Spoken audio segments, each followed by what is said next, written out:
Hello, it's Joyful Hermit. I'm going to try a video. This one is going to be on telekinesthetic tactile praying. And I sort of developed that based on what I learned way back in the mid 70s to early, like 1974, when I started a master's degree in reading.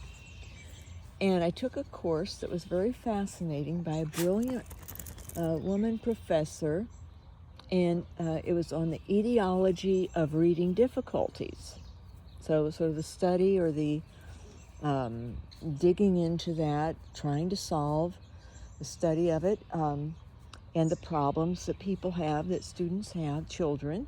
So the kinesthetic tactile learning at that time in reading was using the senses to teach reading, to teach how to print words, to read words. So, for example, you could take a big jelly roll pan and make Jello and put it in, but not let it get perfectly hard. And then the child would put the finger in and spell that way. See a word and then try to spell it with their finger in the jelly and get to lick their fingers. So it was a total sensory approach. And I'm out here in my backyard, so you're sort of seeing things. So at kinesthetic tactile praying, when I became Catholic, I just thought of it. Well, it came to mind. The Holy Spirit gave me the idea to adapt prayer to that, rather than only verbal, only mental, only wordless, or reading a prayer or speaking aloud a prayer, single person praying or with groups or things like that, all those different ways to pray, and deep spiritual praying, to try kinesthetic tactile prayers. So that's Mercy there, and this is Lovey. This type of prayer, kinesthetic tactile, uses all the senses, the mind, the touch, smell, sight, hearing, auditory, the senses of the spirit, the inner senses, the spiritual senses, and also then action, doing something. And I try to choose, I usually had chosen things that were repugnant or difficult to do. But lately, I've been learning, realizing, the thought came to me from the Holy Spirit, obviously, because that's where good thoughts come, that it can also be just joyous things to do. Can be the prayer, the kinesthetic tactile prayer. I think I had a very human notion before, and this is the little pond. I got this place, I used my parents' money and what I had gained from selling the island house that turned out well to get this place. And the house itself was ugly, and needed updating and lots of other things, but not basic things. Like, it had a good roof and everything, and it was nothing like the island place, but it was the view that sold me on it. And I credit God for all of this too, because I got in here on Valentine's Day, Love Day, and then on May 10th, so a little less than 3 months later, I found out the extent of the surgery I was going to need. I didn't know I was going to have this huge surgery, and that it would be a year recovery, and it would be very intricate, and I wouldn't be able to do much. So, and even afterwards, I wasn't supposed to lift heavy things, so. Of course, I have lifted maybe more than I should have. I don't know. It has strengthened me, but I had to hire people, like, to lift windows in, and I even had a first handyman frame the windows. He wouldn't do it letting me frame and then he just come and lift them in. They're in business. They want to have the whole job. And by then, I forget what else was wrong with me, so I couldn't, oh, it's my knee. My knee had given out. But so this is the place, this is the yard and the gardens. I put all this in except for the roses. The roses were here. That was the only thing that was here. And they had 4 huge maple trees very close to the house and leaning toward the house, and a 5th one in front. So that's the first thing I had to do, was have those all taken out, because they were already, I have a big crack in the driveway. They were lifting up sidewalk and they were going to hurt the foundation and the roof, and were a danger since they were tilted over the house and just feet from it. So, you know, people plant things where they want when they're tiny and don't realize they're going to get big. But I have Japanese maples because those leaves tend to just disintegrate. But here's an example of kinesthetic tactile praying that I did the other day. And I actually, the prayer was sort of selfish, but I extended it to others. But it was for love of the Sacred Heart and love of the body and blood of Christ. Because I did the prayer on Sunday in late afternoon when I finally got up for good, you know, got up and to do something. And it was to cut down a big branch. So we'll go over here, and the branch had some dead on it, plus it was hanging over the neighbor's yard. But Lovey, you're all getting tangled up on this beautiful tree. Don't want to hurt the tree. Yeah, I used a tree pole cutter, and it was low enough for me to reach. So it was right here, and I just stood here. That's the spot, right? And you can sort of see it up there, that little spot right here. All right, I guess I'll come around this way. But it was hard because of my left arm and shoulder hurting so much, so I used my right arm mostly, and it took a long time using a tree saw. It's a saw on the end of a pole, just a blade that curves. And I had gotten on Amazon and got a fresh blade because my other blade was all old and dull. I had tried that first. So the blade had come, I think, on Saturday and maybe even Sunday.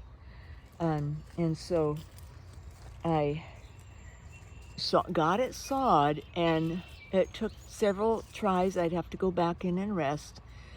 But while I was doing it, I was praying for love, that I would have more love for Jesus and more love for his Sacred Heart, and appreciate all the love that God has for me. So it was a very positive prayer. And doing this was hard work, though, because I was going to tell you, I used to think that, you know, the more repugnant and difficult the task, the kinesthetic tactile effort, and in the worst pain I would be in, that the prayer would somehow be better. But then I realized, no, that, you know, God is love, and he wants joy. He has so much suffering and of us, you know, of what we do and how we think like humans, which we are. He knows we do, and he understands, but he probably was like, oh my goodness, you know, no. Old lady Hermit, that is not how prayer needs to be, and it isn't a direct correlation that the harder something is, the better the prayer, that in kinesthetic tactile praying. It can be a wondrous situation. Now this was harder. This was before this sort of came to me while I was sawing, actually, that it doesn't have to be that way. It's not a direct correlation with difficult to better praying, but it does motivate. If you do have trouble doing something, to have that become a kinesthetic tactile prayer, you are far more motivated than to do the task or to use your body if it's hurting, or to tend someone who's very ill, or to pray for someone who, you're struggling to even tolerate when we're supposed to, love everyone, even if we don't love their actions or something. So, but it can be something wonderfully positive, that the prayer is made as powerful, if not more so, because God is love, and love is suffering, but love is also joy.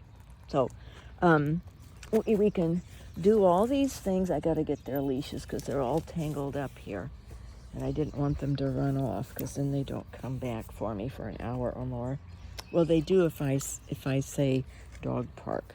But this is the end of it.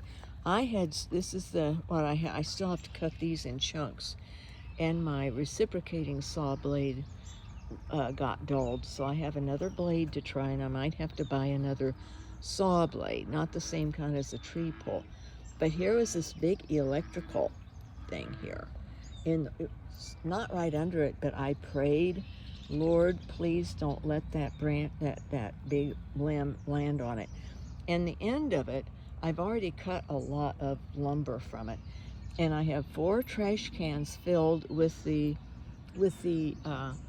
needle ends that I cut it all up, and I did extra praying by using my loppers and my pruners to cut any bit of usable wood, even the little tiny skinny stuff. And then I'm going to put it in boxes, and I have the stuff that was dead, which was already dried and could be used right away. And then I have the stuff that will need to dry out for 6 months at least, a minimum of 6 months, to make sure it's good and dry before you use it. And this is pine, so it will only really be good for outdoor fires and things, campfires, or those little pots they use now to cook. But then we were having rain come, so let me find where the end of this is. I had to get my tarp and cover these up, but I have lots of these. I have 4 containers with this. I cut it with my saw all up, and these all then need to, and I'll put it out by the street with signs, free, take it, use it, so hopefully people will use it. I don't have I have a fireplace, but it has gas in it, and I've only turned it on once because my living room is still under construction. And so anyway, that was the kinesthetic tactile praying I did on Sunday on the Corpus Christi, the body and blood of Christ celebration, solemnity, a major celebration of the Eucharist, the consecrated communion, the host and the blood, the wine, transubstantiated to be actually Jesus's real body, real flesh, and real blood. And I'm going to do a video on how that when it became very celebrated, when people were really grasping it, or not grasping it, they did from the start. But when in the church it began to be more celebrated, it was really fairly early on, but we didn't have the solemnity until later on, the feast day, and didn't call it Corpus Christi. And then there's a miracle included that was what really established the solemnity. So all of that was part of my kinesthetic tactile praying, and the limb came down, and it bounced on the ground, bounced up and hit the top of that electrical box, and then bounced off. I also prayed that it would not hit these two little trees. They're sort of, this one down here is very, very rare. It's not the most rare, but this little conifer here, a conifer is an evergreen. And that little thing has grown this year, a couple inches of growth every year. But it's called, oh my gosh, oh, Lovey sees a dog over, or Mercy sees a dog over there. Exciting, exciting. So big German Shepherd, and Lovey would like to play with the big dog, but Mercy would probably right up close be afraid of a big dog. But so this little tree is called Flaky. That's the name of it.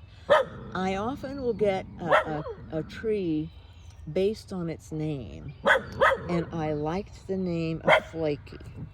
And I also, if it has a holy name or anything that I can construe into holiness, I like those. And then this is a pretty little, this needs a lot of shade. So my neighbors are having their willow tree taken down in a couple weeks. And the man, they're going to have the man I recommended, the one that took down the maples 5 years ago. And he had cleaned up this tree some then, but there's a lot of dead stuff up there. I'm going to ask him to clean up that up there because I can't reach it on the pine tree here. But I planted little Flaky down there in the protected area, and I have another little conifer over there. And on the other side, I have a big pine tree, and I have Twisted Sisters there. That's a tree, a prayer tree. So my prayer trees are kinesthetic tactile also, but there's another name I'll have to do for those, because they are an object prayer, where the object becomes the prayer. So that tree becomes the prayer. And of course, anytime I see the Twisted Sisters, because I have 2 older sisters, and they loved it. And I took a photo of it at the nursery last year, and the name, and I said, this has got to be for us, because we're all twisted together forever and as sisters. And of course just the name Twisted Sisters sounds a little bit warped, so that my oldest sister has a raucous sense of humor, so that pleased her. And so but then I got it home, and the nursery called and said right after, because there were 3, and I spotted I always like to spot the best ones. You have to get the shape, and there's different things to look for to get a really nice tree. And so I try to get the best, the healthiest, and the ones that will have a good shape. And sometimes it might be one that no one else would want to have. It might be a unique shape, because I also like to think of unique people and anomalies. I'm different. I've been told I've been different most all my life. And so I take pity on a different tree. But they called and they said, oh, this man from the Denver Arboretum had called. He had visited a couple of weeks prior and had seen those, and called and says, I should have gotten them. I want all 3 because they're so rare. I need those 3 trees. And they said, well, you only have 2 now. One's gone. And they said, would she part with it? And Rob at the nursery said, no. He said, she loves trees, and she spotted that, and it's a special tree for her sisters and her. So I try to witness to people, even workers or employees or something, even though they may not at all be persons of prayer. But I shared, if I know them fairly well, and I knew Rob at the nursery pretty well from all the stuff I got. I'm at the end of purchasing, I think, unless something dies. That's what I did this spring. I had some deaths last year. As my old spiritual guy used to say, he was a gardener, quite a gardener. Always won the flower show first prize in Cheyenne, Wyoming, to the upset of all the women. but their husbands loved it. They would always sneak. He said they would come by him before the judging and say, "We hope you win," because they were just antagonistic to their poor wives and thought it was a hoot that the priest, that the Catholic priest was winning every year the first prize for the flower show. He was a holy person, and his flowers, his dahlias, would get 10 to 12 feet tall. I'm not kidding you. He had a kinesthetic, tactile, spiritual touch. The thing with making it a prayer is that it becomes a holy prayer involving the temporal and involving movement, our body movement, our minds, and some kind of action, a task of some sort, or it could be hiking or swimming or playing, jogging, playing golf. That can become a kinesthetic, tactile prayer. Playing pickleball can. It doesn't have to be a task or a difficulty. Puppies don't chew on the wood stuff. They found some bark they want to chew, but it's not good for puppies to have that, because splinters can then get in their intestines and poke them and cause some damage. So we'll come back out on the grass. Anyway, that's kinesthetic, tactile praying. And I do feel that the prayer was answered and will continue to be. I have developed a deeper love of Jesus' Sacred Heart, a deeper understanding of Corpus Christi, the solemnity of the body and blood of Jesus Christ, and the value. And I also then thought about the kinesthetic, tactile praying, and had that far better, more holy insight given me that it doesn't have to be a difficult task. The only thing about making a kinesthetic, tactile, holy prayer a difficult task, of using having something difficult, and it doesn't have to be a task, as I said, but it could be. I remember there was a saint who tended people during the plague, and I'm trying to think of the person's name. It was a woman, and she sucked the pus out of a tumorous breast of another woman to clean it out, and she healed the woman. Her selfless action that would take, well, imagine how hard that would be, to die to yourself, to literally suck another woman's breast that was all pussy and infected, and suck out that horrible stench of infection. And it saved the woman's life. And she didn't know it would, of course.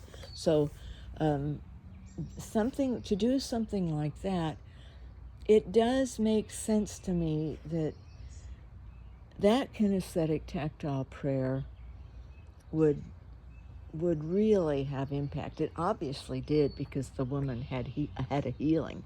I think it was like an instantaneous healing. Anyway, she got better and lived, and the cancer was gone. It was a cancerous situation. So, and I think it was in the late Middle Ages, but I just can't remember which saint it was, female saint. Some of you will probably know. Anyway, but no, joyous kinesthetic, mind, body, heart, sensory, inner senses and outer senses, can also be very pleasing and have great impact as prayer. But this is also part of how we can learn to pray without ceasing. The more we learn to make everything a prayer, and kinesthetic, tactile, even sleep a prayer. Things that are, I guess, what would be called autonomic bodily movements. Our breathing can be a prayer. Our heart beating can be a prayer. We just make the intention. Now, obviously, I think we'd probably go a little bonkers, all of us, if we... I see there's charcoal looking or something up there on the roof. I'll have to get up there and get that off right by the gutter here. But, and clean the eaves too. The house didn't have eaves. We got that up. This, Thomas and I, this one handyman who's no longer coming. But when he was very able to focus better, he did really a lot of help for me, and I'm so grateful. And he has a good heart, and I hope he'll still be friends. I told him, the big thing was it was just costing too much money, too. I have to be very careful now. And I also explained to him I have to do more work. I was letting him do way too much, and that's not good for my arachnoiditis. It makes it just get worse and worse. So, but anyway, we can just mention it. We can just make offerings of things like, Jesus, please take all my breathing. Take all my nights of sleep or naps or dozing off even, anytime I sleep. Let that be a prayer. And we can even give an intention for it. Or we can say, you choose what you want the intention for of all my heartbeats the rest of my life, all my breaths the rest of my life. Even bodily, even going to the bathroom. Why not? God doesn't care. It's a human thing. Everything about us, all of our thoughts, preparing meals, driving, having fun, entertaining guests, which I don't do. Well, I used to on rare occasion because hermits are hospitable, but anything can be prayer and used as prayer and offered for whatever comes to mind, and or whatever our needs, or just out of love for God, and let God choose whatever he wants for our offering of the prayer. So God bless his real presence in us. This is up closer. That little tree there, I think is it's the same kind of tree. It's Shana. It's a Japanese maple that, well, a lot of these are, that Father Vincent liked way back when I was in the Midwest, and he saw my gardens and chose one as his prayer tree. But the one I had then was called On a Standard. It had been developed and worked with over the years by a horticulturalist, not me, to have just a ball at the top, a ball of the leaves, and then the empty stem, the empty trunk. And it was maybe about 4 feet tall or 5 feet tall, looked like a huge sphere. And he liked that tree and wanted that as his prayer tree, and also dedicated it to Corpus Christi. So he's not here, but I think if I can figure out how to get this video online, I'll go around and show him the trees and let him choose. But in the interim, I'm using this little tree, Shana, since it's the same type of tree, for his prayer tree. But I think what he liked about the other one was the unusual style of it, how it had been shaped. So God bless his real presence in us, and we're coming up to the Feast of the Sacred Heart of Jesus, which is this Friday. So for whatever, well, I think for that reason, God has love on my mind, love of all types, and to ponder it, and how can I love God more and love him fully in all different kinds of ways. So I'm pondering that too as a prayer. So we'll talk to you later. God bless you all. And I'm very blessed to have my yard ends right at the roses. The roses are the end of my little yard. where the grass is gone and goofy grasses in there, that's where I had bill bugs last summer, and I had some in front too. But as I said, the HOA man has turned around. He was very kind. He was not pushy and not pressuring me in an ugly way or acting threatening and to me yesterday. And I thought he handled my neighbor also very fairly. A little bit too concerned about everything he's trying to keep track of, and I apologize to her because he has been watching them more because they're right next to me. It's this neighbor over here that they're getting the willow down. I will be grateful for the willow down because anytime there's a storm or wind, the stuff comes over here. But I'll also miss it because that was very good exercise for me to go out and pick it all up and get it in the trash, all the debris that would come over. So, as you see, I have plenty of other work to do, plenty. So, have a good evening. Got to get these two little goofies to the dog park. They love each other, and Mercy started to imitate Lovey. It's so funny. Made me laugh today what she did. Bye.